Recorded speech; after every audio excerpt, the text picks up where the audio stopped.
Hello my dear student, कैसे हैं? Hope अच्छे होंगे और अच्छे से प्रैक्टिस कर रहे होंगे। एक बार फिर से चलिए चलते हैं जीतो जीत बैच में, जीतो जेई बैच में।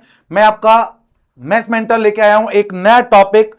लास्ट लेक्चर में हमने डिस्कस किया था कॉम्प्लेक्स नंबर। आज उसी चैप्टर में आज नया टॉपिक डिस्कस करने वाले हैं। जैसा कि थंबनेल से आपको दिख रहा होगा, आज का टॉपिक है कॉम्प्लेक्स नंबर के अंदर conjugate, modulus, argument and polar form. तो ये हमारे 4 टॉपिक हैं जो आज हम डिस्कस करने वाले हैं। तो चलिए स्टार्ट करते हैं। पहला topic conjugate of complex number. ये जो मैं आपको स्क्रीन पे दिख रहा होगा, मैं ये बुक है इसको फॉलो कर रहा हूं।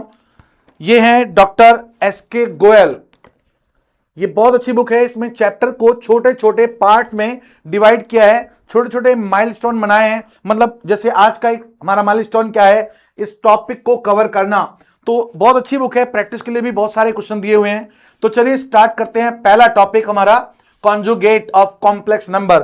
तो क्या होता है कॉन्जुगेट? आप लोगों ने पढ़ा पिछली क्लास में, कॉम्प्लेक्स नंबर को अच्छे से सीखा था। कॉम्प्लेक्स नंबर क्या होता था बच्चे? कॉम्प्लेक्स नंबर को रिप्रेजेंट करते थे हम like this. Combination of real and imaginary number is what? Conjugate. यहां ए क्या था हमारा? Real part. And what is B? Imaginary part. B क्या हमारा? इमेजिनरी पार्ट होता था। और जेड होता है हमारा कॉम्प्लेक्स नंबर। जेड क्या होता है बच्चे? Complex number. तो टॉपिक है आज का हमारा conjugate of complex number. What is conjugate? Conjugate is nothing but simply change the sign of imaginary part. अगर मैं बोलता हूं आपको जेड मेरे पास है a plus B iota, then conjugate of Z will what? Conjugate of Z will a minus B iota. और conjugate को हम रिप्रेजेंट करते हैं बच्चे जेड बार से। तो जेड बार का मतलब क्या होता है? साइन चेंज कर देना इमेजिनरी पार्ट का, यही कहलाता है हमारा कॉन्जुगेट। जरा ध्यान से सुनिएगा, मैंने अभी क्या बोला? Conjugate of complex number. अगर मैं इसका अगेन कॉन्जुगेट कर दूं, कॉन्जुगेट का कॉन्जुगेट, तो ये क्या होने वाला है? ये आ जाएगा। अगर मैं दोबारा साइन चेंज करूंगा तो वापस से वही आ जाएगा। तो आप ये कह सकते हैं कि कॉन्जुगेट का कॉन्जुगेट क्या होता है बच्चे? ये हमारा जेड ही होता है। तो ध्यान से इसको टॉपिक वाइज पढ़ते रहिएगा। तो कॉन्जुगेट का कॉन्जुगेट क्या होता है? जेड ही आ जाता है। तो वही लिखा है यहां भी, कहता है अगर ए और बी हमारे कोई भी दो रियल नंबर हैं, और अगर मैं इसके कॉन्जुगेट की बात करता हूं तो लिखा है यहां, देखो देख रहे होगे आप, complex conjugate is obtain by just changing the sign of iota. एक बात और याद रखिएगा, अगर मैं इसी के अंदर कोई भी दो कॉम्प्लेक्स नंबर लेता हूं, लाइक एक मिनट जरा, सपोज मैं कोई कॉम्प्लेक्स नंबर लेता हूं, let Z equal to what? a plus B iota, और इसी का कॉन्जुगेट कैलकुलेट करने को कहूं तो this will what? a minus B iota. Always remember, अगर मैं दोनों का सम कैलकुलेट करता हूं, व्हाट विल दिस? ये आ जाएगा बच्चे a plus B iota and plus a minus B iota. तो यहां से i वाला पार्ट कैंसिल हो जाएगा, ये आ गया 2 टाइम ऑफ रियल पार्ट। तो यानी कि किसी भी कॉम्प्लेक्स नंबर का कॉन्जुगेट को अगर उसी कॉम्प्लेक्स नंबर में ऐड करोगे तो हमें एक रियल पार्ट देता है। ऐसे ही अगर मैं इसको मल्टीप्लाई करता हूं तो Z into Z bar will what? ये आ जाएगा हमारा a plus B iota into a minus B iota. इसको मल्टीप्लाई करिए तो what will this? a plus B, a minus B is what? a square minus B square I square. But हम last class में पढ़ चुके हैं iota square क्या होता है? -1। तो ये आ जाएगा बच्चे a square plus B square. इस तरह आप कैलकुलेट कर सकते हो कॉन्जुगेट। तो कॉन्जुगेट जब कैलकुलेट किया तो आपने देखा यहां भी i वाला पार्ट हमारा खत्म हो गया। इसका मतलब ये भी क्या है? एक रियल पार्ट है। This is also a real part. ये भी क्या है बच्चे? एक रियल पार्ट है। तो कॉन्जुगेट के बारे में आपको समझ में आ गया होगा कॉन्जुगेट होता क्या है। एक बात और याद रखिएगा, अगर मैं बोलता हूं Z1 प्लस Z2, अगर ये पूरे का कॉन्जुगेट है तो इसको मैं लिख सकता हूं Z1 का कॉन्जुगेट प्लस Z2 का कॉन्जुगेट। यानी कॉन्जुगेट को हम डिस्ट्रीब्यूट कर सकते हैं। ये डिस्ट्रीब्यूटिव प्रॉपर्टी शो करता है। एक और बात याद रखिएगा, अगर ये ऐसे ही Z1 plus Z2 plus Z3 plus and so on up to Zn तक होता है, इन सब का कॉन्जुगेट बोलता हूं। तो ये भी क्या हो जाएगा, Z1 conjugate plus Z2 conjugate plus and so on up to Zn conjugate.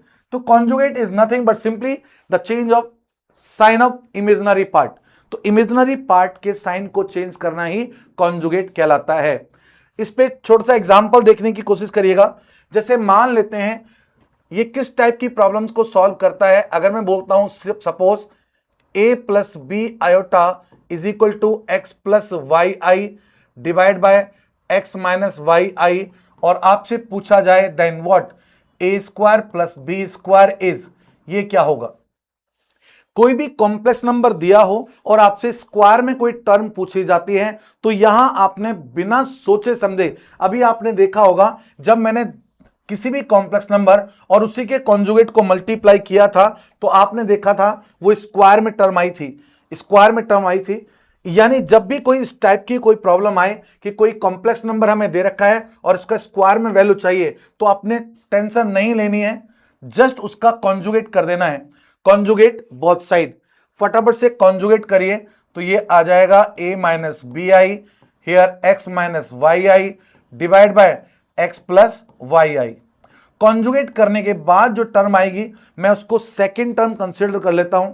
Now multiply this to, अगर मैं दोनों को मल्टीप्लाई करता हूं, मल्टीप्लाई फर्स्ट एंड सेकेंड, तो देखो जरा गौर से क्या आने वाला है, a plus b a minus b, ये आइडेंटिटी हो जाएगी a square minus B square I square is equal to what, जरा गौर से देखें, x plus Y I divide by x minus Y i into x minus Y I divide by x plus Y i. आप देखेंगे इससे ये cancel और इससे ये कैंसिल, तो ये आ गया a square, I square is what -1, तो ये हो जाएगा प्लस का b स्क्वायर और ये finally 1 is the correct answer. तो कॉन्जुगेट का यूज आपको समझ में आ गया होगा और कॉन्जुगेट से रिलेटेड कुछ फैक्ट्स अभी आपने देखे, यानी कॉन्जुगेट का अगेन कॉन्जुगेट करते हैं तो क्या होता है, अगर किसी भी कॉम्प्लेक्स नंबर को उसी के कॉन्जुगेट के साथ ऐड करते हैं तो क्या होता है, ये सारी बातें अभी आपने सीखी। चलिए आगे चलते हैं। इसी में एक छोटा सा क्वेश्चन कहता है find the conjugate of the complex number this one. ये कोई कॉम्प्लेक्स नंबर हमें दे रखा है z is equal to what 1 plus 3 iota divide by 1 minus 2 iota. इसका मुझे कॉन्जुगेट कैलकुलेट करना है। पिछली क्लास में आप लोगों ने देखा था कॉम्प्लेक्स नंबर कभी भी डिवाइड नहीं होता। अगर कॉम्प्लेक्स नंबर डिवाइड में दिया है तो सबसे पहले उसको हम सिंप्लीफाई करते हैं, स्टैंडर्ड फॉर्म में लिखने की कोशिश करते हैं। और सिंप्लीफाई करने के लिए क्या करना था, इसका करना है बच्चे रैशनलाइजेशन। चलिए करिए। तो रैशनलाइजेशन करूंगा तो इसके अपोजिट साइन से मल्टीप्लाई कर दीजिए न्यूमरेटर और डिनोमिनेटर को, तो आप देखोगे क्या आ गया बच्चे, ये मल्टीप्लाई करिए, 1 की 1 से करेंगे 1 plus 2 iota plus 3 iota plus 6 iota square divide by a minus B A plus B, a minus B A plus B that is what a square minus B square. So 1 minus इसका square करेंगे कितना 4 iota square हो गया। But आपको पता है iota square क्या होता है बच्चे -1, तो ये आ जाएगा 1 प्लस हेयर 5 आयोटा और ये कितना है माइनस का 6 whole divide by what 1 plus 4 हो जाएगा, ये -6 प्लस 1 माइनस का 5 प्लस 5 आयोटा डिवाइड बाय 5 दोनों के डिवाइड में है तो इसको सेपरेट कर दीजिए। जैसे ही मैं सेपरेट करता हूं 5/5 -1 5/5 हियर 1 आयोटा, तो फाइनली ये z हमारे पास आ गया है कॉम्प्लेक्स नंबर और मुझे चाहिए इसका कॉन्जुगेट। कॉन्जुगेट को रिप्रेजेंट करते हैं बार से, तो z bar will what change the sign of imaginary part, मतलब -1 minus iota, this will your correct option. तो आई थिंक बच्चों को समझ में आ गया होगा कॉन्जुगेट क्या होता है। बहुत इजी है, आपने करना क्या है मैं आपको पहले ही बोल चुका हूं, इस सीरीज में हम छोटे छोटे पॉइंट भी डिस्कस करेंगे और वो टॉपिक जरूर डिस्कस करेंगे जहां से क्वेश्चन आते हैं। अभी मैं आज आपके सारे पहले कॉन्सेप्ट क्लियर करूंगा और नेक्स्ट वीडियो में मैं इसके पीवाईक्यू सारे पीवाईक्यू आपको क्लियर करूंगा। तो चलिए समझते हैं इसी को। आगे एक और छोटा क्वेश्चन, ये भी एग्जाम में आया हुआ है, ये जेई का क्वेश्चन है, जरा गौर से देखिएगा, 19 में क्वेश्चन आया था। तो क्वेश्चन क्या है, z हमारे पास कोई कॉम्प्लेक्स नंबर दिया है 1 प्लस आयोटा की power 2 divide by a plus iota and magnitude given है। चलिए पहले मैं मैग्नीट्यूड के बारे में बता देता हूं, इस क्वेश्चन को अभी डिस्कस करते हैं। उससे पहले एक बात क्लियर कर दूं, बच्चों को वैसे तो पता होगा ये मैग्नीट्यूड या मॉडुलस होता क्या है। अगर मैं बोलता हूं मॉडुलस ऑफ कॉम्प्लेक्स नंबर की बात करता हूं, देखिए लेट मैं बात करता हूं कोई कॉम्प्लेक्स नंबर है a प्लस बी आयोटा। आपको पता होगा ये जो रिप्रेजेंटेशन है इसको बोलते हैं हम कार्टेशियन फॉर्म, इसको बोलते हैं बच्चे कार्टेशियन फॉर्म। आप लोगों ने 10th क्लास में पढ़ा होगा, इसको बोलते थे हम कार्टेशियन सिस्टम, एक्स एक्सिस और वाई एक्सिस। बट ये हमारा कॉम्प्लेक्स नंबर है। कॉम्प्लेक्स नंबर में ये क्या है हमारा real part, and what is this imaginary part. और अगर मैं इसको कार्टेशियन फॉर्म में लिखूं so you may right what this a comma b लिख सकते हो। तो ये क्या है रियल पार्ट, इसको हम आर ई जेड, और इसको क्या लिख सकते हैं इमेजिनरी यानी आई एम जेड, शॉर्ट में ऐसे भी लिखते हैं।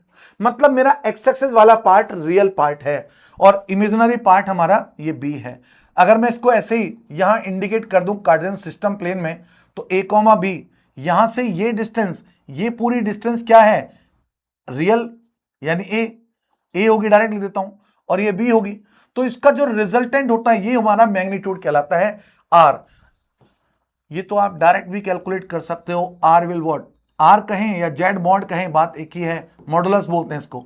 ये हो जाएगा पाइथागोरस थ्योरम से भी कैलकुलेट कर सकते हो इसको, a square plus B square, root a square B square क्या होता है मॉडुलस, इसी को हम मॉडुलस बोलते हैं,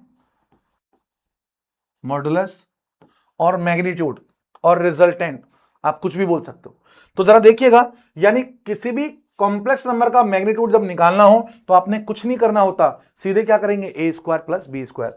फॉर एग्जाम्पल अगर मैं आपसे बोलता हूं लेट z मेरे पास कोई कॉम्प्लेक्स नंबर है 2 प्लस 3 आयोटा, और मुझे चाहिए इसका magnitude, what will this root of a square यानी 4 प्लस बी स्क्वायर 9, तो कितना आ गया बच्चे under root 13 will answer. I think समझ में आया होगा। अब जरा इस क्वेश्चन को समझिए, कहता है z कोई कॉम्प्लेक्स नंबर दे रखा है जिसका मैग्नीट्यूड ये दे रखा है, तो उसका कॉन्जुगेट फाइंड आउट करना है, व्हाट विल कॉन्जुगेट। पहले तो इसको सिंप्लीफाई करिए, सिंप्लीफाई करेंगे तो क्या होगा a प्लस बी का whole square, a square plus B square plus 2 iota divide by a plus iota. Iota square की वैल्यू -1 होती है, तो 1 minus 1 plus 2 iota divide by what a plus iota. 2 से 2 कैंसिल, तो z की value finally क्या आ गई मेरे पास 2i divide by a plus iota. ये तो अगेन डिनोमिनेटर में क्या है इमेजिनरी पार्ट है, और डिनोमिनेटर में कभी भी इमेजिनरी पार्ट नहीं होना चाहिए। अगर इमेजिनरी पार्ट है तो हम क्या करेंगे रैशनलाइजेशन। चलिए फटाफट से कर दीजिए रैशनलाइजेशन, ये आ जाएगा कितना a माइनस आयोटा। इसकी जब मल्टीप्लाई करोगे तो ये आ गया बच्चे 2 iota bracket a minus iota whole divide by, यहां आइडेंटिटी लगा दीजिए a plus B a minus B, तो ये आएगा a square minus I square. But I square is what, I square तो -1 होता है, तो फाइनली z हमारे पास आ गया, इस ब्रैकेट को ओपन कर दो 2ai minus 2 iota square divide by a square, इसकी वैल्यू -1 है तो ये प्लस का 1 हो जाएगा। अब आयोटा स्क्वायर -1 होता है तो ये प्लस बन जाएगा, कितना आ गया 2 plus 2a iota divide by what a square plus 1। अब आपको नजर आ गया होगा ये, तो कॉम्प्लेक्स नंबर फाइनली मेरे पास क्या आ गया, कॉम्प्लेक्स नंबर आ गया है कितना, देखो जरा ये आ गया 2 अपॉन a स्क्वायर प्लस 1, ये हमारा रियल पार्ट है, और 2ai अपॉन दिस, तो 2a divide by what a square plus 1 into iota, यानी ये हमारे पास आ चुका है। उसने बोला इसका मैग्नीट्यूड दे रखा है, ये कोई कॉम्प्लेक्स नंबर है, इसका magnitude what will magnitude, magnitude ये दे रखा है कितना 2/3, और मैग्नीट्यूड होता है कितना है, ये होता है रूट के अंदर व्हाट रियल का स्क्वायर, यानी इसका स्क्वायर करेंगे 4 divide by what a square plus 1 का whole square, plus imaginary part का स्क्वायर, ये भी 4a square divide by a square plus 1 का होल स्क्वायर। सिंप्लीफाई करिए इसको जरा, तो ये आ गया बच्चे root of what 2/3 is equal to under root, यहां एलसीएम तो आपको नजर आ रहा होगा सेम है, a स्क्वायर प्लस 1 का होल स्क्वायर, ऊपर आ गया कितना 4 प्लस 4a स्क्वायर। अगर मैं 4 कॉमन ले लेता हूं तो ये आएगा 1 प्लस ए स्क्वायर, ये तो सेम टर्म है तो एक पावर तो कैंसिल हो गई, रूट से रूट कैंसिल कर दो तो 2/3 इज इक्वल टू व्हाट, ये आ गया आपका 4/a स्क्वायर प्लस 1, 2 से ये कैंसिल हो जाएगा, 2 1 जा 2 एंड 2 2 जा 4, क्रॉस मल्टीप्लाई कर दो तो a square plus 1 is what 6 आ गया, ये 6 आया सॉरी, तो a स्क्वायर इज व्हाट ये 5 आ गया, 1 इधर जाएगा 5, तो a स्क्वायर की वैल्यू मेरे पास आ चुकी है। अब a स्क्वायर की वैल्यू ये है तो व्हाट विल a आ जाएगा √5, पुट कर दीजिए इसके अंदर, तो z कितना आ गया मेरे पास, z आ गया बच्चे देखो 2 divide by a square plus 1, a square कितना था 5, तो 5 प्लस 1 कितना हो बच्चे 6 और प्लस 2a कितना है √5 अपॉन a स्क्वायर प्लस 1 यानी 6 आयोटा, 2 से कैंसिल कर दीजिए इसको, सो z विल व्हाट, ये आ गया 1/3 प्लस √5/3 आयोटा, ये मेरा z आ गया। मुझे क्या चाहिए था, z का conjugate, so conjugate of z will what, conjugate का मतलब है change the sign of imaginary part, तो इमेजिनरी पार्ट का साइन चेंज कर दीजिए फटाफट से, तो ये आ जाएगा √5/3 आयोटा, यानी 1/3 minus √5/3 iota, option 1/3 minus √5/3, yes option B is the correct option. Z तो हमारे पास आ चुका था, उसके बाद उसका कॉन्जुगेट निकालना था, तो आई थिंक आपको समझ में आ गया होगा। चलिए आगे चलते हैं, ये हम ऑलरेडी पढ़ चुके हैं। ये मॉडल से रिलेटेड कुछ प्रॉपर्टीज हैं, एक बार इनको डिस्कस कर लेना, बहुत इजी है भाई, सिंपल सा फंडा है, मॉडुलस होता क्या है, इसके अंदर जो मेन है ये याद रखिएगा कि अभी हमने देखा था z इंटू जेड बार, ये आया था बच्चे a square plus B square, और अभी मैंने बताया इफ z अगर मेरे पास है a प्लस बी आयोटा, तो इसका मॉडुलस क्या होता है, ये होता है root of what a square plus B square, तो मतलब z मॉड का स्क्वायर क्या हो जाएगा a square plus B square, आप गौर से देखिए तो यही आ गया, तो मतलब मैं कह सकता हूं कि z मॉड का स्क्वायर इज इक्वल टू होता है z इंटू जेड बार। तो ये छोटी छोटी प्रॉपर्टीज हैं जो आपको अच्छे से तैयार करनी होंगी। अभी जैसे मैं इसी प्रॉपर्टी की बात करूं, मैग्नीट्यूड की बात करूं, जैसे अभी कॉन्जुगेट में आपने देखा था कि अगर conjugate z1 plus z2 plus z3 का होल है तो उसको डिस्ट्रीब्यूट कर देते हैं, ऐसे ही यहां एक प्रॉपर्टी है z1 इंटू z2, इस पूरे का magnitude you may right what z1 into z2 का मैग्नीट्यूड, ऐसे लिख सकते हो। ये आपको पॉइंट्स याद रखने होंगे। एक बार और देखिए जरा, इसी में ये वाली प्रॉपर्टी बहुत इंपॉर्टेंट है। अगर मैं बोलता हूं z1 प्लस माइनस z2, इसका सम है, दो कॉम्प्लेक्स नंबर का सम है या माइनस है, उनका जो मैग्नीट्यूड होता है वो हमेशा अगर इसको डिस्ट्रीब्यूट करोगे तो ये लेस देन इक्वल टू आता है z1 का मैग्नीट्यूड प्लस z2 का मैग्नीट्यूड, ये ध्यान रखिएगा। ये इससे लेस होता है बट इसके डिफरेंस से ग्रेटर होता है, मतलब z1 प्लस माइनस z2 ये ग्रेटर होता है इनके डिफरेंस से। तो बस ये बातें आपको पॉइंट्स क्लियर रखने होंगे, ये सारे पॉइंट आपको जानने होंगे, तो बहुत अच्छे से इनको प्रैक्टिस कर लेना बच्चे। इसके अंदर बहुत इंपॉर्टेंट प्रॉपर्टी ये भी है, अगर मैं इनको बोलता हूं ये प्लस माइनस की बात करें लाइक दिस वन, ये वाली प्रॉपर्टी बहुत इंपॉर्टेंट है, ये कई बार यूज होती है, लाइक ये है z1 प्लस z2 इस पूरे का square plus z1 minus z2 इस पूरे का स्क्वायर, ये इज इक्वल टू होता है 2 टाइम ऑफ व्हाट, ये होता है z1 का स्क्वायर प्लस z2 का स्क्वायर। ये तो नॉर्मली भी अगर सोचें तो इसी टाइप फॉर्म में आ जाएगा, क्या होगा a प्लस बी का होल स्क्वायर क्या होता है a square plus B square plus 2ab, और इस वाले में क्या होता है a square plus B square minus 2ab, यानी माइनस वाला पार्ट कैंसिल, वो ट्वाइस हो जाएंगे दोनों, तो वही मैग्नीट्यूड वाली बात है। तो आई थिंक आपको समझ में आ गया होगा। तो ये छोटे छोटे पॉइंट्स हैं, आपको याद रखने होंगे। इसी में एक टर्म है मल्टीप्लिकेटिव इनवर्स, सारे बच्चों को पता होगा मल्टीप्लिकेटिव इनवर्स क्या होता है। भाई इनवर्स की मैं बात करूं तो इनवर्स का मतलब होता है उल्टा। लेट z मेरे पास कोई कॉम्प्लेक्स नंबर है, ये कोई कॉम्प्लेक्स नंबर है और मुझे कैलकुलेट करना है मल्टीप्लिकेटिव इनवर्स, मतलब 1/z कैलकुलेट करना है। अगर मैंने लेट किया z कोई कॉम्प्लेक्स नंबर है a प्लस बी आयोटा, तो ये क्या हो जाएगा बच्चे a प्लस बी आयोटा हो जाएगा। और आपको पता है कॉम्प्लेक्स नंबर कभी भी हम डिवाइड में नहीं रखते, तो इसको हम कर देंगे रैशनलाइजेशन, तो ये आ जाएगा a minus B iota divide by what a minus B iota. तो फाइनली ये कितना आ गया a minus B iota divide by a plus B a minus b, identity लगा दो, a square minus B square, तो ये आ गया a minus B iota divide by a square plus B square. और आपको नजर आ रहा होगा ये पूरा क्या है, कॉन्जुगेट। अगर जेड ये है तो ये क्या है, जेड का कॉन्जुगेट। तो मैं क्या लिख सकता हूं इसको, जेड कॉन्जुगेट। और ये था हमारा मैग्नीट्यूड, तो मैग्नीट्यूड का स्क्वायर। तो मल्टीप्लिकेटिव इनवर्स का ये डायरेक्ट फॉर्मूला भी बन सकता है। तो ये छोटी छोटी कुछ प्रॉपर्टीज हैं जो आपको याद रखनी होगी।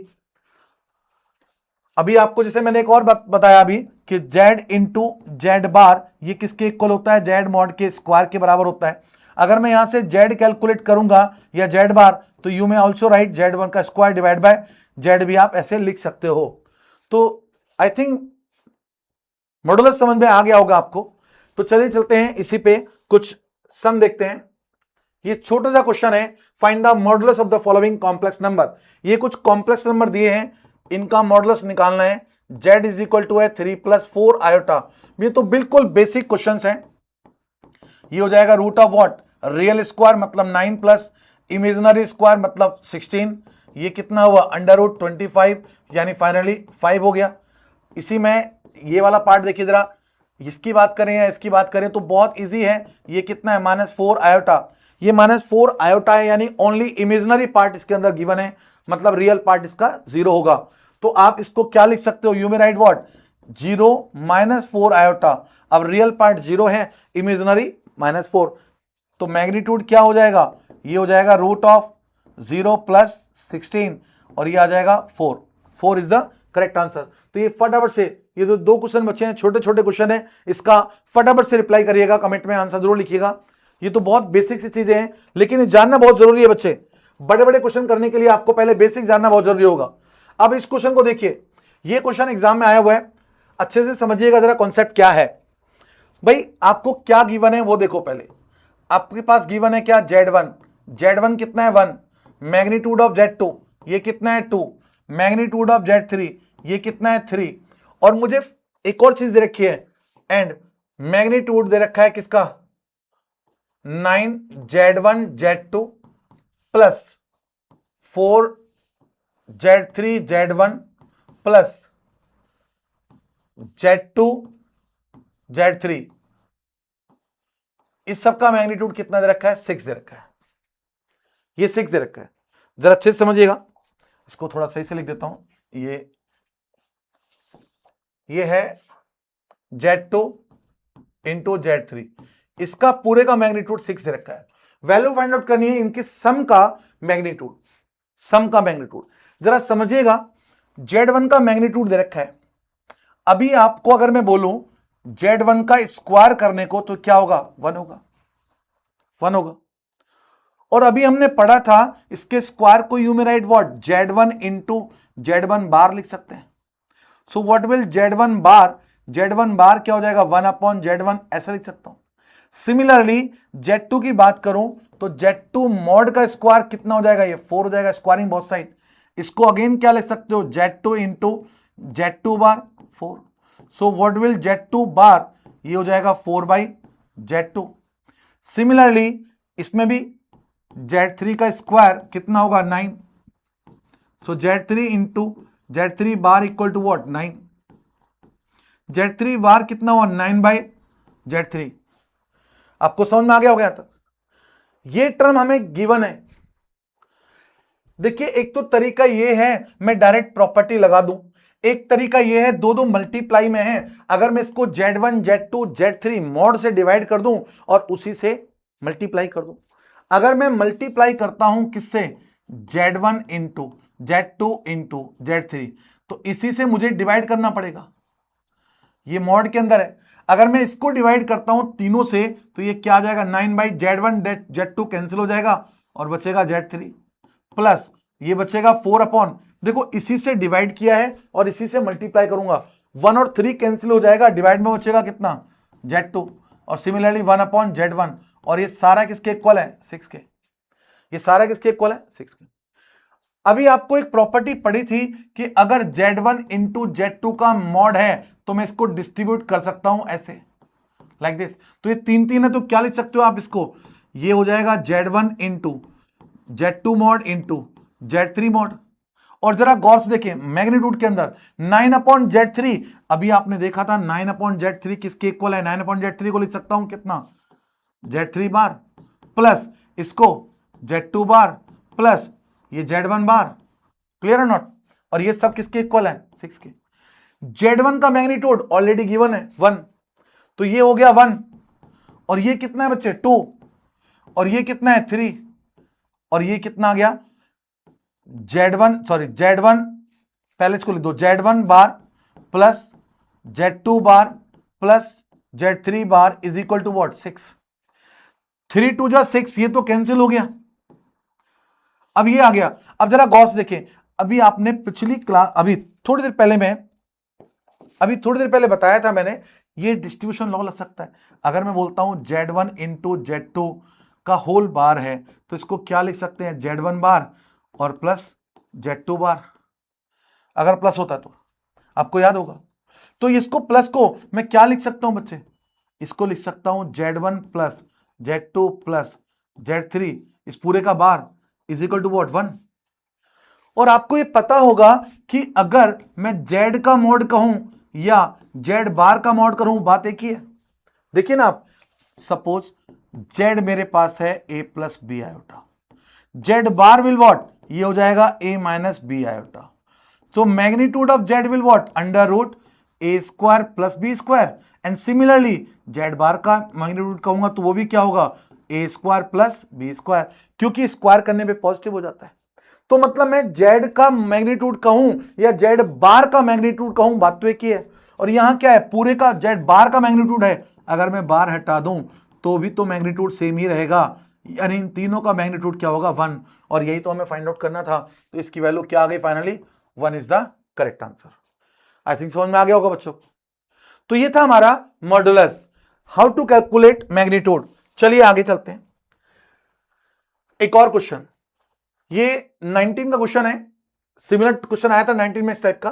कहता है Z कोई कॉम्प्लेक्स नंबर है, be a complex number such that what, क्या दे रखा है उसने दिया है Z mod plus Z plus 4, sorry only plus, वो ये प्लस नहीं है, इक्वल टू में, तो Z इज इक्वल टू कितना है 4 प्लस 2 आयोटा, ये कोई कॉम्प्लेक्स नंबर दे रखा है। तो मुझे खाली मैग्नीट्यूड ऑफ Z कैलकुलेट करना है, यानी कि पहले तो मुझे Z कैलकुलेट करना होगा। पहला पर्पस क्या है मेरा, to calculate the value of Z। भाई Z उसने बोला है कि कोई भी कॉम्प्लेक्स नंबर है, तो ऐसा करता हूं मैं, लेट मान लेता हूं कोई Z क्या है x प्लस वाई आयोटा, ये कोई Z है, और इसका मैग्नीट्यूड क्या हो जाएगा, what will magnitude, root of what, X square plus Y square. अगर मैं दोनों वैल्यू यहां पुट कर दूं तो देयरफॉर क्या आ जाएगा, मैग्नीट्यूड कितना है बच्चे, root of x square plus Y square plus, and what is Z, x plus Y i, ये इज इक्वल टू है 4 प्लस 2y। लास्ट लेक्चर में आपने देखा होगा कि जब भी दो कॉम्प्लेक्स नंबर इक्वल होते हैं तो उनके कॉरेस्पॉन्डिंग एलिमेंट सेम होते हैं, मतलब रियल पार्ट रियल के इक्वल और इमेजिनरी पार्ट इमेजिनरी के इक्वल। तो कंपेयरिंग अगर मैं करता हूं रियल पार्ट को रियल के इक्वल, तो ये आ जाएगा under root what, X square plus Y square plus X is equal to what 4 आ जाएगा, and y is equal to क्या आ जाएगा 2, इमेजिनरी इमेजिनरी के इक्वल। चलिए y तो मुझे मिल गया, अब मुझे यहां से x निकालना है। x को अगर इधर ले जाऊं कितना आ जाएगा, under root X square plus Y square is equal to what 4 minus X, squaring both side. अगर मैं स्क्वायरिंग करता हूं तो ये कितना हो जाएगा, ये हो जाएगा x square plus Y square is equal to what, a minus b का whole square, a square is what 16 plus B square यानी ये, और माइनस का 2ab, ये हो जाएगा 8x। सो एक्स स्क्वायर से x square cancel, and what is y, y तो 2 है हमारे पास, पुट हियर 2 का स्क्वायर हो गया 4 is equal to what 16 minus 8x। 16 को उधर ले जाइए, 4 minus 16 is what minus 12 is equal to minus 8x, minus से माइनस कैंसिल, 4 से काट दीजिए इसको, तो 3/2 इज इक्वल टू x। ये लीजिए x की वैल्यू भी आ गई, y मेरे पास ऑलरेडी था, x आ गया है, आपको पता है z क्या था, x प्लस वाई आयोटा। सो फटाफट से बता दीजिए z कितना आ गया 3/2 प्लस 2 आयोटा, ये मेरा z आ गया। और मुझे कैलकुलेट क्या करना है, z का magnitude. So magnitude of z will what, mod of Z ये होता है बच्चे root of what, real square, that is what 9/4 plus imaginary square मतलब 4। एलसीएम ले लीजिए, अंडर रूट कितना है 4, 9 + 16 ये हो गया ऊपर 25, 25 का root 5/4, 5/4 is the correct answer. Option B is the correct answer. Option B is the correct answer. तो आप देख रहे हैं कि छोटे छोटे टॉपिक अगर पढ़ते जाएंगे आप तो आप देखोगे बड़े बड़े क्वेश्चन आराम से कर लोगे। पहले कॉन्सेप्ट स्ट्रॉन्ग रखिए। आज हम इस टॉपिक से रिलेटेड सारे कॉन्सेप्ट क्लियर करेंगे एंड देन उसके बाद सारे पीवाईक्यू लगाएंगे। चलिए ये क्वेश्चन है, if Z is any complex number such that, क्या गिवन है बच्चे जरा गौर से देखो। Given magnitude of Z plus 4, इसका मैग्नीट्यूड क्या दिया हुआ है 3 से लेस। देन ग्रेटेस्ट वैल्यू, मुझे ग्रेटेस्ट वैल्यू निकालनी है of what, mod Z plus 1। जरा गौर से देखिएगा, मुझे वैल्यू निकालनी है जेड प्लस 1 की। यू में राइट व्हाट, जेड प्लस 1 को आप क्या लिख सकते हो, जेड प्लस 1 को मैं लिख सकता हूं जेड प्लस 4 -3, यस और नो, क्योंकि जेड प्लस 4 मुझे गिवन है तो मैंने जेड प्लस 4 की फॉर्म में इसको रिड्यूस कर लिया। अब अगर मैं इसको ऐसे लिख दूं मॉड के अंदर, जेड प्लस 4 को एक टर्म के साथ रख लूं और प्लस -3 को दूसरी टर्म की फॉर्म में कंसिडर कर लूं, तो आपको पता होगा एज अभी पढ़ा था हमने प्रॉपर्टीज में, Z1 प्लस माइनस Z2 अगर दो कॉम्प्लेक्स नंबर होते हैं ये हमेशा लेस देन इक्वल टू होता है magnitude of Z1 plus magnitude of Z2।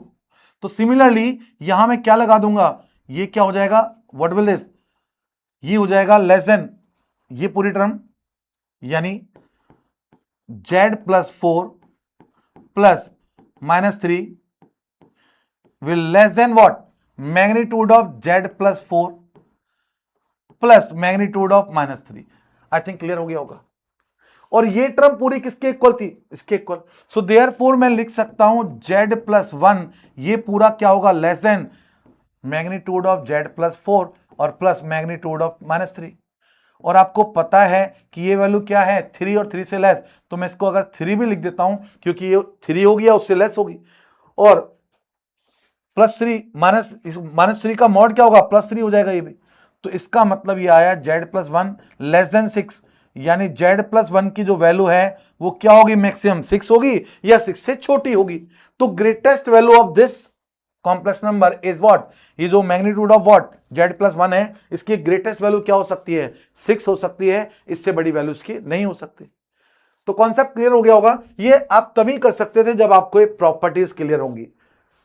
चलिए एक और क्वेश्चन देखते हैं। अगला टॉपिक है argument of complex number. Argument is nothing but simply angle between real और इमेजिनरी पार्ट। जो रियल और इमेजिनरी पार्ट हैं उनके बीच में जो ट्रायंगल बनता है वो एंगल कितना बना रहा है, इस एंगल को बोला जाता है आर्ग्यूमेंट। लाइक दिस, अगर मैं आपसे बोलता हूं, समझिए जरा बात, ये हमारा x है और ये हमारा y है, but in case of complex number a plus B iota, तो यहां आपको पता होगा जो x वाला पार्ट है इसको मैं लिख सकता हूं रियल z और इसको लिख सकता हूं मैं इमेजिनरी z। आई थिंक समझ में आ गया होगा। इस पॉइंट को मैं कंसीडर कर लेता हूं a, b है।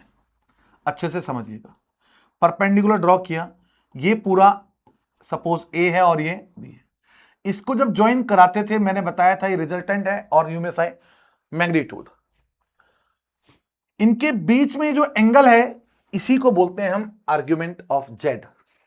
Argument of Z. अब ये कैसे कैलकुलेट, जरा ध्यान सुनिएगा। इसको अगर मैं नाम दे दूं O A B, in triangle O A B, इस वाले ट्रायंगल में बच्चे a upon r, a by r क्या हो जाएगा। ट्रायंगल की मैं बात करूं कॉस थीटा, एंगल की बात करूं तो डेफिनेटली ट्रिग्नोमेट्री का सहारा लेना पड़ेगा। तो क्या हो जाएगा, base upon hypotenuse is what cos theta. So what will a, ये हो जाएगा r cos थीटा, ये एक इक्वेशन आ गई। Similarly b by R is what sine theta, so what will be r sine theta. But आप theta calculate करना चाहते हो, टू फाइंड थीटा, थीटा निकालने के लिए आपको क्या करना है, डिवाइडिंग सेकेंड बाय फर्स्ट, इस सेकंड को फर्स्ट से डिवाइड कर दीजिए, तो ये आ जाएगा r sine theta divide by what, r cos theta is equal to b by a. इस आर से आर कैंसिल, तो tan theta is equal to what, b by A. And what will theta, theta will what, tan inverse b by a, यानी हमारा angle आ जाएगा। और angle आप समझते हो क्वाड्रेंट सिस्टम के अकॉर्डिंग, भाई यहां अगर मैं बात करूं कॉम्प्लेक्स नंबर की, तो रियल और इमेजिनरी पार्ट दोनों क्या होते हैं फर्स्ट क्वाड्रेंट में, पॉजिटिव। सेकंड क्वाड्रेंट की मैं बात करूं तो रियल पार्ट नेगेटिव होता है और ये वाला पॉजिटिव। यहां ये नेगेटिव और दूसरा भी नेगेटिव। और यहां मैं बात करूं तो first one is positive, second one is negative. ये आपको पता होगा, first quadrant, second quadrant, third quadrant. और यहां अगर मैं इसके आर्ग्यूमेंट की बात करूं तो आर्ग्यूमेंट हमारा जो एंगल होता है वो क्या होगा, ये थीटा होगा। सेकंड क्वाड्रेंट में होता है पाई माइनस थीटा और थर्ड क्वाड्रेंट में होता है पाई plus theta and fourth quadrant में 2 पाई माइनस थीटा। ये हमारे आर्ग्यूमेंट होंगे। यहां लिखा भी है, मेंशन है, देखो जरा, ये हमारा आर होता है रिजल्टेंट। रिजल्टेंट हम ऑलरेडी पढ़ चुके थे। तो यहां से देखिए जरा, ये हमारा angle made by OP with positive X axis, ये टेन इनवर्स। आर्ग्यूमेंट जेड किसको बोलते हैं, tan inverse Y upon X, यही हमारा आर्ग्यूमेंट होता है। इसी में आपको लिखा है कि argument of Z will theta pi minus theta pi plus theta 2 pi minus theta according to the point lie in first, second और थर्ड क्वाड्रेंट, जो मैंने आपको लिख रखा है। इसी में अगर मैं आपको रेस्पेक्टिव प्रिंसिपल वैल्यू पूछता हूं तो क्या होगी, इसकी प्रिंसिपल वैल्यू समझिएगा जरा। अगर मैं बात करता हूं प्रिंसिपल वैल्यू की तो ये तो थीटा ही रहेगा। यहां प्रिंसिपल वैल्यू क्या हो जाएगी, पाई माइनस थीटा ही होगी।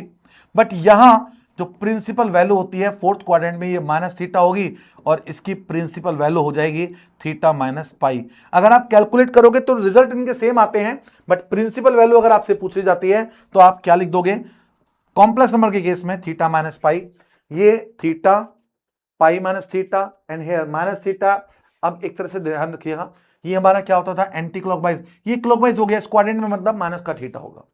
ये हमारी प्रिंसिपल वैल्यू हो जाएंगी इसकी। तो किसी भी कॉम्प्लेक्स नंबर में आपसे क्या पूछा जाता है, इसको जरा ध्यान दीजिएगा, छोटे छोटे पार्ट्स हैं। आपसे आर्ग्यूमेंट पूछा गया है या उसकी प्रिंसिपल वैल्यू पूछी गई है, इस पे जरा ध्यान से अच्छे से समझिएगा जरा। अगला क्वेश्चन देखिए, एक छोटा सा क्वेश्चन करके देखते हैं। लिखा है फाइंड आर्ग्यूमेंट, पहला part, z is equal to दिया है मैं 5 प्लस 5 आयोटा। अच्छे से समझिएगा जरा। अगर मैं इसके मैग्नीट्यूड की बात करता हूं तो बच्चे फटाफट से समझ गए होंगे, कितना हो जाएगा, 25 प्लस 25 मतलब 2 टाइम 25, तो 5 बाहर आ जाएगा, नहीं 5√2 हो जाएगा। ये तो बहुत इजी सी बात है। इसके कॉन्जुगेट की बात करूंगा तो कॉन्जुगेट तो आप फटाफट से निकाल ही लेते हो, लेकिन यहां हमारा टॉपिक क्या है, आर्ग्यूमेंट। अब मैं डायरेक्ट निकाल रहा हूं आर्ग्यूमेंट, थीटा इक्वल टू क्या हो जाएगा, टेन इनवर्स क्या होता है बच्चे, B by A. And what is B, imaginary part, और इमेजिनरी पार्ट क्या था इसमें, 5, तो ये आ जाएगा कितना, tan inverse 5 divide by 5, cancel out, कितना आ गया, ये आ गया टेन इनवर्स 1। 10 की वैल्यू 1 कब आती है बच्चे, पाई बाय 4 पे, तो ये क्या आ गया, pi by 4। But pi by 4 direct नहीं लिखना, आपको पहले चेक करना होगा। लिखने से पहले चेक करना कि क्या रियल और इमेजिनरी दोनों पॉजिटिव थे। यस, बिल्कुल पॉजिटिव थे, क्योंकि दोनों पॉजिटिव थे तो यानी फर्स्ट क्वाड्रेंट में थे, तो जो थीटा है मेरा, यही इसका करेक्ट आंसर है। यही हमारा क्या होगा, आर्ग्यूमेंट ऑफ जेड, यही हमारा आर्ग्यूमेंट ऑफ जेड होगा और यही हमारी इसकी प्रिंसिपल वैल्यू भी होगी। लेकिन अगर मैं बात करता हूं, जरा ध्यान से सुनिएगा, अगर मैं बात करता हूं, सपोज इस वाले पार्ट को ले लीजिए, मैं बात करता हूं -3 आयोटा, इसके आर्ग्यूमेंट की बात करूं तो क्या होगा। आपको बताया मैंने अभी आर्ग्यूमेंट क्या होता है बच्चे, आर्ग्यूमेंट ऑफ जेड होता है formula tan inverse what b by a. तो जरा पुट करिए value, tan inverse what is b, -3 upon -3, ये कैंसिल हो गया, तो कितना आया, टेन इनवर्स 1।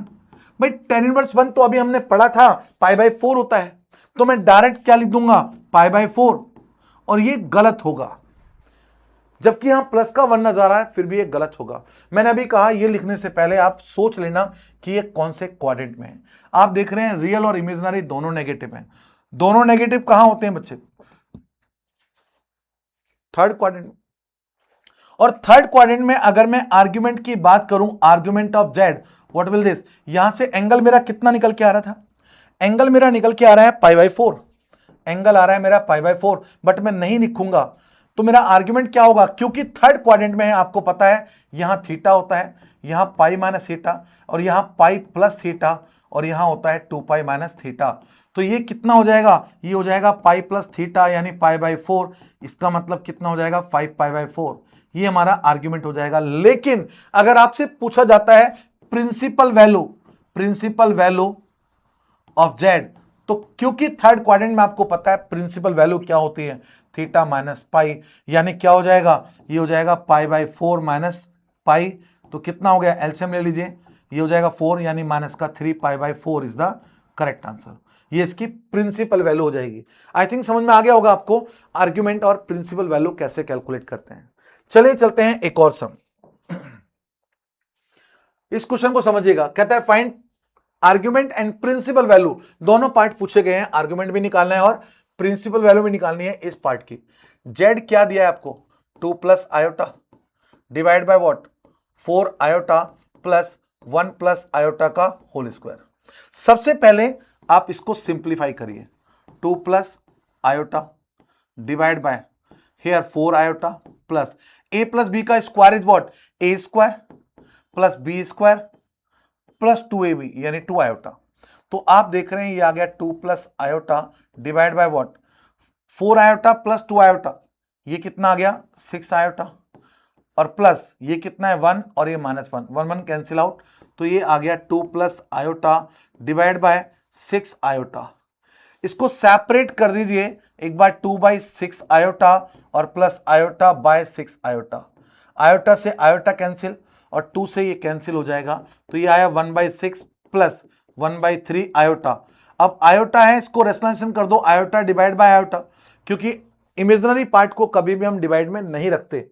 तो ये आ जाएगा बच्चे 1/6 माइनस का 1/3 आयोटा, बिकॉज आयोटा स्क्वायर क्या होता है -1, इसीलिए मैंने माइनस लगा दिया।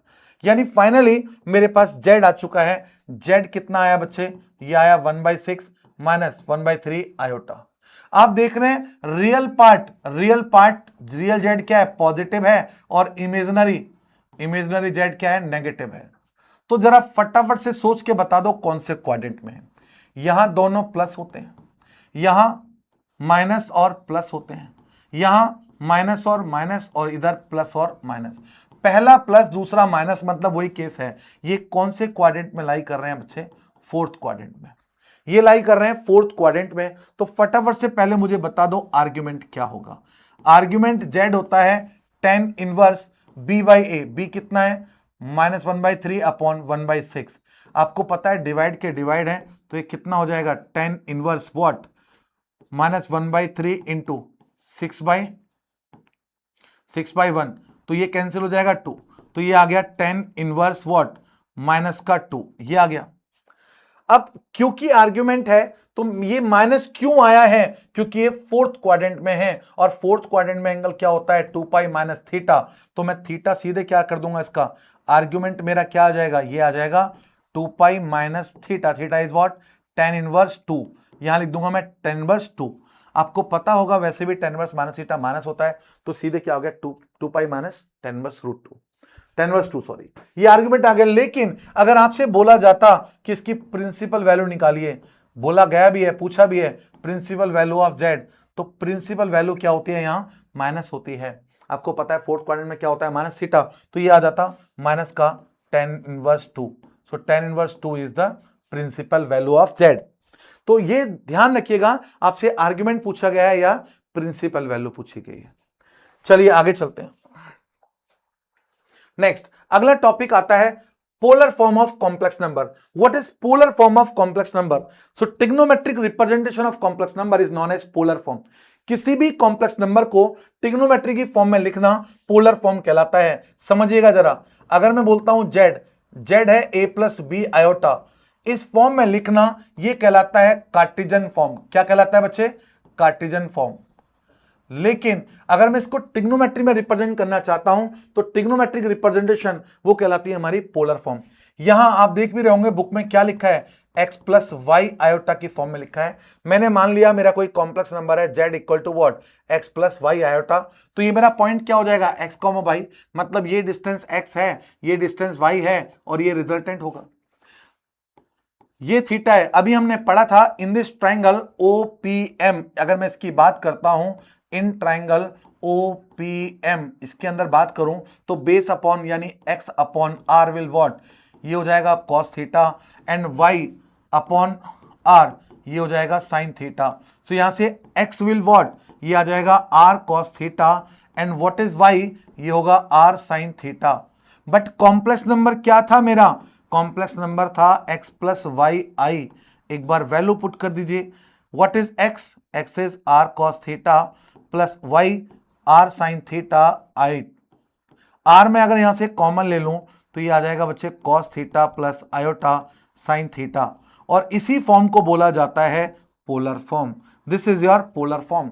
तो पोलर फॉर्म कैलकुलेट करने के लिए आपको कुछ ज्यादा नहीं, बस क्या चाहिए, दो टर्म चाहिए, एक तो मुझे r मिल जाए और मुझे थीटा मिल जाए तो बात बन जाए। और ये r क्या था, यही तो हमारा मॉडुलस था, ये हम पढ़ चुके हैं। मॉडुलस मतलब ये क्या हो जाएगा, root of a square plus B square. And what is theta, ये था हमारा आर्ग्यूमेंट, अभी हमने जाना थोड़ी देर पहले, ये हमारा आर्ग्यूमेंट है और ये क्या होता है tan inverse b by a. यानी कभी भी आपसे कोई पोलर फॉर्म पूछी जाती है, इसका मतलब आपने करना क्या है, r कैलकुलेट करना है, मतलब मॉडुलस कैलकुलेट करना है और आर्ग्यूमेंट कैलकुलेट करना है। आर्ग्यूमेंट और मॉडुलस कैलकुलेट करिए, वैल्यू पुट कर दो, डायरेक्ट आंसर है। चलिए क्वेश्चन देख लेते हैं इस पे, ये छोटा सा क्वेश्चन है, right the polar form of this one. तो सबसे पहले जरा देखिएगा कॉम्प्लेक्स नंबर क्या गिवन है, ये गिवन है -1/2 माइनस √3/2 आयोटा। आपको साफ नजर आ रहा होगा, यहां मैं फटाफट से कर देता हूं, z इक्वल टू क्या होता है हमारा complex number a plus B iota. Comparing these two, a कितना है -1/2 एंड व्हाट इज b -√3/2। यहां रियल पार्ट -1/2 है और इमेजिनरी पार्ट -√3/2 है, मतलब दोनों ही नेगेटिव हैं। तो सबसे पहले तो कैलकुलेट करना है r, जिसे हम मॉडुलस बोलते हैं। ये क्या होता है बच्चे, under root what a square plus B square. तो ये आ जाएगा अंडर रूट, इसका स्क्वायर करूंगा तो ये 1/4 प्लस इसका स्क्वायर करूंगा 3/4, तो ये आ जाएगा 4/4। Finally 1 is the correct answer. चलिए मॉडुलस तो आ गया, अब क्या चाहिए, आर्ग्यूमेंट। यहां आर्ग्यूमेंट ऑफ जेड नहीं लेते, बेसिकली पोलर फॉर्म में जो एंगल लिया जाता है वो उसकी प्रिंसिपल वैल्यू ली जाती है। तो जरा गौर से देखिएगा, मतलब मुझे प्रिंसिपल वैल्यू चाहिए इसकी, तो ये होता है tan inverse what b by a. तो ये आ जाएगा बच्चे tan इनवर्स b कितना था -√3/2 अपॉन a कितना है -1/2, 2 से 2 कैंसिल, माइनस से माइनस कैंसिल, तो ये आ चुका है tan इनवर्स कितना √3, वो भी प्लस का √3। लेकिन इसके प्लस और माइनस को नहीं देखना है, आपको देखना है इनके साइन। आपको नजर आ रहा होगा दोनों के अगर साइन आप गौर से देखें तो दोनों के साइन क्या है, नेगेटिव हैं। जब दोनों नेगेटिव हैं तो कहां होगा, थर्ड क्वाड्रेंट में। और थर्ड क्वाड्रेंट में आप कैलकुलेट क्या करना चाहते हैं, पोलर फॉर्म। पोलर फॉर्म के लिए आर्ग्यूमेंट नहीं, प्रिंसिपल वैल्यू चाहिए। और प्रिंसिपल वैल्यू आपको पता है, यहां थीटा, यहां पाई माइनस थीटा, और यहां होती है थीटा माइनस पाई, और इधर होगी माइनस थीटा। पहले तो थीटा देखिए, 10 की वैल्यू √3 आ रही है बच्चे। 10 की वैल्यू √3 कब आती है, √3 आती है 60 डिग्री पे। तो 10 60 यानी एंगल क्या हो जाएगा, थीटा मेरा हो जाएगा π/3। बट मैं नहीं लिखूंगा, पहले मैं चेक करूंगा। क्या चेक करूंगा कि कौन से क्वाड्रेंट में। तो मैंने देखा कहां है, ये थर्ड क्वाड्रेंट में। तो थर्ड क्वाड्रेंट में इसका प्रिंसिपल वैल्यू क्या होता है, जो थीटा आया है, थीटा कितना आया है π/3 माइनस पाई, पाई रख दो। अगर मैं एलसीएम ले लूंगा कितना आएगा 3, तो पाई माइनस 3π मतलब -2π/3। सो मेरा थीटा आ गया कितना -2π/3। ये इसकी प्रिंसिपल ब्रांच आ गई, प्रिंसिपल वैल्यू आ गई। आर मेरे पास है और थीटा मेरे पास है, तो फटाफट से बना दो पोलर फॉर्म। तो बच्चे पोलर फॉर्म क्या हो जाएगी, ये हो जाएगी बच्चे polar form will what, z equal to r bracket cos theta plus iota sine theta. चलिए फटाफट से आर कितना है 1, और ये cos theta, theta is what -2π/3 plus iota sine -2π/3। इसको ऐसे ही छोड़ सकते हो, या फिर ये 1 cos माइनस थीटा क्या होता है बच्चे, cos ही रहता है, तो 2π/3, और ये माइनस बाहर ले आइए, माइनस साइन कितना 2π/3, यानी फाइनली ये इसकी पोलर फॉर्म होगी। This is your polar form of complex number. चलिए नेक्स्ट एक और देखते हैं। अगला टॉपिक है Euler's form of complex number. तो अभी हमने पहली फॉर्म क्या देखी थी, कार्टेशियन फॉर्म। फर्स्ट फॉर्म क्या थी बच्चे, कार्टेशियन फॉर्म। ये कार्टेशियन फॉर्म कौन सी थी, z equal to a plus B iota. Next देखिए हमने क्या, पोलर फॉर्म। नेक्स्ट पढ़ी हमने पोलर फॉर्म। तो पोलर फॉर्म क्या थी ये, r bracket cos theta plus iota sine theta, मतलब trigonometric representation. And next and last is third one is Euler's form. Exponential form is known as Euler's form. Complex number को अगर मैं exponential form में लिखूं e की power i theta इस form में, यही इसके इक्वल होता है। किसके इक्वल, देखो ये होता है cos theta plus i sine theta, इसके इक्वल होगा।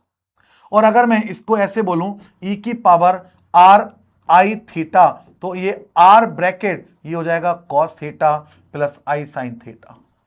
ये हमारी यूलर्स फॉर्म होती है। आई थिंक समझ में आ गया होगा। यानी Cartesian form, polar form, then Euler's form. Euler's form क्या है, एक्सपोनेंशियल फॉर्म। चलिए नेक्स्ट एक क्वेश्चन देख लेते हैं इसके ऊपर। ये क्वेश्चन है, ये भी एग्जाम में आया हुआ है आपका, 2023 में आया था क्वेश्चन। 2023 में बिल्कुल सिमिलर क्वेश्चन आया हुआ है 2023, डिजिट इधर उधर हो सकती है। क्वेश्चन है z equal to 1 plus iota divide by what, cos π/3 plus iota sine π/3। कहता है इसको सिंप्लीफाई करके क्या आएगा आंसर। आपको नजर आ रहा होगा आंसर जो दे रखे हैं वो सारे किस फॉर्म में, पोलर फॉर्म में। इसका मतलब आंसर इसको हमें पोलर फॉर्म में चाहिए, और पोलर फॉर्म में लाने के लिए क्या करेंगे, ये तो ऑलरेडी पोलर फॉर्म में, इसको पोलर में बदलना होगा। तो चलिए पोलर फॉर्म में बदलते हैं। ये z है, मैं मान लेता हूं ये सपोज z1 एक नया कॉम्प्लेक्स नंबर है 1 प्लस आयोटा। पोलर फॉर्म में बदलने के लिए सबसे पहले r चाहिए, मतलब मॉडुलस ऑफ z1, ये हो जाएगा रूट ऑफ 1 प्लस 1 मतलब root 2। Next is theta, argument ये होता है बच्चे tan inverse b by a, b कितना है 1 और ये भी 1, तो ये आ गया tan इनवर्स 1। tan की वैल्यू 1 कब आती है, π/4 पे। अब क्योंकि प्रिंसिपल वैल्यू चाहिए, यहां दोनों रियल और इमेजिनरी दोनों पार्ट प्लस के हैं, मतलब पॉजिटिव हैं, यानी कहां होगा, फर्स्ट क्वाड्रेंट। तो फर्स्ट क्वाड्रेंट में एंगल जो है वही ले लेंगे हम। तो इसका मतलब पोलर फॉर्म मेरी क्या आ गई, पोलर फॉर्म ऑफ z1 ये आ गई r ब्रैकेट बॉट cos theta plus i sine theta, ये आ चुका है। r कितना है मेरे पास, √2 bracket cos π/4 plus i sine π/4। अब फाइनली मेरे पास जो कॉम्प्लेक्स नंबर था वो क्या हो गया, ये आ गया 1 प्लस i अपॉन, ये कितना था, ये था भाई cos π/3 और प्लस i साइन π/3, यही था क्वेश्चन। अब मैं कैलकुलेट कर चुका हूं कि 1 प्लस i को मैं क्या लिख सकता हूं, इसको मैं लिख सकता हूं √2 bracket cos π/4 plus i sine π/4 divide by cos π/3 plus iota sine π/3, ये मेरे पास आ चुका है। अब ये कॉम्प्लेक्स नंबर है, आपको पता है कॉम्प्लेक्स नंबर कभी भी डिवाइड नहीं होते, तो मुझे क्या करना पड़ेगा, रेशनलाइजेशन। बट रेशनलाइजेशन बड़ा कॉम्प्लिकेटेड हो जाएगा। इसको इजी करने के लिए, कैलकुलेशन इजी करने के लिए हमें जो हमने पढ़ा ना यूलर्स फॉर्मूला, वो इसीलिए पढ़ा ताकि कैलकुलेशन बहुत इजी हो जाए। कैसे, आपको पता है, मैंने अभी बताया कि इस z को यूलर्स फॉर्मूला क्या होता है, ये होता है i थीटा। इसका मतलब क्या होता है, इसका मतलब होता है cos theta plus iota sine theta, यानी इतनी बड़ी टर्म को भी लिख सकता हूं। और अगर मैं कहूं r i थीटा, इसका मतलब है r bracket cos theta plus iota sine theta, इस पूरी टर्म को मैं ये लिख सकता हूं। तो फटाफट से लिख दो यहां। तो ये e की पावर r की वैल्यू कितनी है, √2, ये हो जाएगा √2 i थीटा, थीटा कितना है π/4 डिवाइड बाय e की पावर r तो है ही नहीं, थीटा है सीधे i π/3 हो जाएगा। ये आ गया z, यानी इसको मैं ऐसा लिख सकता हूं। और आपने बचपन में पढ़ा होगा जब बेस सेम हो डिवाइड में पावर सब्ट्रैक्ट हो जाती हैं, तो आप क्या लिख सकते हो बच्चे, इसको लिख सकते हो e की पावर कितना, √2 i π/4 माइनस कितना i π/3i। अब आई दोनों में कॉमन ले लूं तो ये √2 तो अलग से ही है, √2 तो अलग से ही है, तो क्या देगा e की पावर कितना √2, या फिर ऐसा करिए √2 को अलग, लिसन इसको हटाइए, इसको अलग कर देते हैं। अभी फिलहाल देखिए इस √2 को मैं अलग ही रखता हूं, इन दोनों को देखो जरा, e की पावर कितना हो गया π/4i डिवाइड बाय e की पावर π/3i। आपको पता है ये डिवाइड हो जाएगा, कितना आ गया √2 ब्रैकेट e की पावर कितना आ गया π/4 माइनस π/3i, ये आ गया। तो ये कितना आ जाएगा, ये सॉरी r यहां आएगा, ये r इधर मल्टीप्लाई होगा। तो जरा गौर से देखिएगा इसकी वैल्यू कितनी हो गई √2 ब्रैकेट ये कितना है e की पावर, बोलो एलसीएम कितना आ गया 12, और ये आ जाएगा बच्चे 3π माइनस का 4πi। तो ये कितना आ गया बच्चे देखो √2 ब्रैकेट e की पावर कितना आ गया माइनस का π/12i। अब इसको मैं लिख सकता हूं कितना √2, ये हमारी यूलर्स फॉर्म है, इसको पोलर फॉर्म में लिखिए। पोलर फॉर्म में एंगल कितना आ चुका है दिस, ये आ जाएगा कॉस माइनस का π/12 और प्लस आई साइन माइनस का π/12, ये आ गया। और आपको पता है cos minus theta is what, cos theta रहता है, तो इसका मतलब वैल्यू कितनी आ गई है, ये आ गई √2 ब्रैकेट कॉस π/12, और sine minus theta is what minus sine theta, तो ये आ गया माइनस का साइन कितना π/12 और ये आई, ये फॉर्म आ गई। ऑप्शन देखिए जरा, √2 कॉस π/12, कॉस π/12, तो देखो ये और ये तो पहले से कैंसिल हो चुके हैं, इन दोनों में से है, और माइनस का साइन है, तो माइनस का साइन ये है, option B is the correct option. तो आई थिंक आपको समझ में आ गया था। तो ये था हमारा कॉम्प्लेक्स नंबर के अंदर क्या क्या हमने डिस्कस किया आज। पहला topic conjugate, then modulus, argument, polar form और यूलर्स फॉर्म। तो मिलते हैं नेक्स्ट क्लास में, तब तक के लिए bye, take care. Defining success for generations.